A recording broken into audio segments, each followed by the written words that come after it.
Game पुरै एकदम रोमाञ्चक मुडमा छ। 6 बलमा 10 रन चाहिएको छ जित्नको लागि विराटनगरलाई र 6 बलमा 10 रन डिफेन्स गर्नको लागि कर्णाली एक्स भन्दा आउनुभएको छ नन्दन यादव र फर्स्ट बल चालु। फर्स्ट बलमा र 2 रन लिन सफल भएका छन्। फर्स्ट बलमा 2 रन। यहाँ उत्सव हेर्न सक्नुहुन्छ सम्पूर्ण दर्शकहरूको। पुरै दर्शकको पुरै भिड नै भिड छ।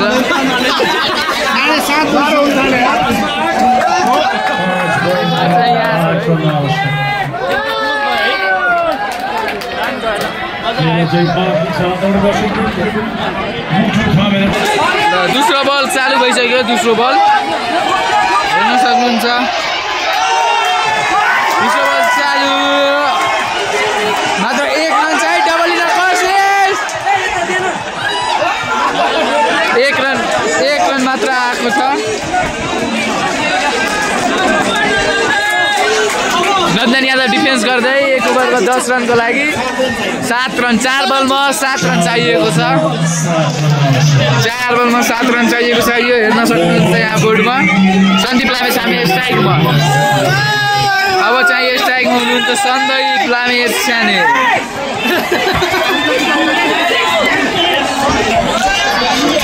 ब्याटिङमा सन्दीप लामे साने, बलिङमा नन्दन यादव। 4 बलमा 7 रनको आवश्यकता र 4 बलमा 7 रन डिफेन्स गर्नको लागि नन्दन यादव आफ्नो थर्ड बल लिएर गइसक्नु भएको छ। हेरौँ थर्ड बलमा के हुँदैछ। ओ कमालको यर्कर हान्नु भएको छ। अब हेरौँ 2 रन त 2 रन भयो। राम्रो यस्तो पनि गेम कपाल गेम भइरहेको छ। अब चाहिँ 3 बलमा 5 रन चाहिएको छ। अब यहाँ क्याप्टेन सोमपाल कामी बलर नन्दन यादवसँग कुराकानी गर्दै। चौथो बल नन्दन यादव रेडी। स्ट्राइकमा हुनुहुन्छ सन्दीप लामी साने। ब्याटिङ गर्दै हुनुहुन्छ सन्दीप लामी साने।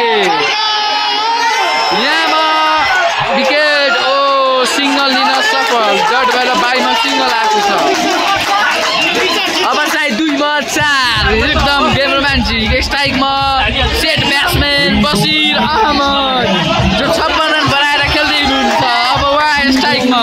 अब 2 बलमा के हुन्छ हेरौँ। ओभरको 5औं बल नन्दन यादव रेडी। स्ट्राइकमा हुन्छ सेट ब्याट्सम्यान बसिर अहमद। 2 मा 4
सम्पूर्ण फ्यान र सम्पूर्ण दर्शकहरूको फ्ल्यास लाइन अन हुँदै फ्ल्यास लाइन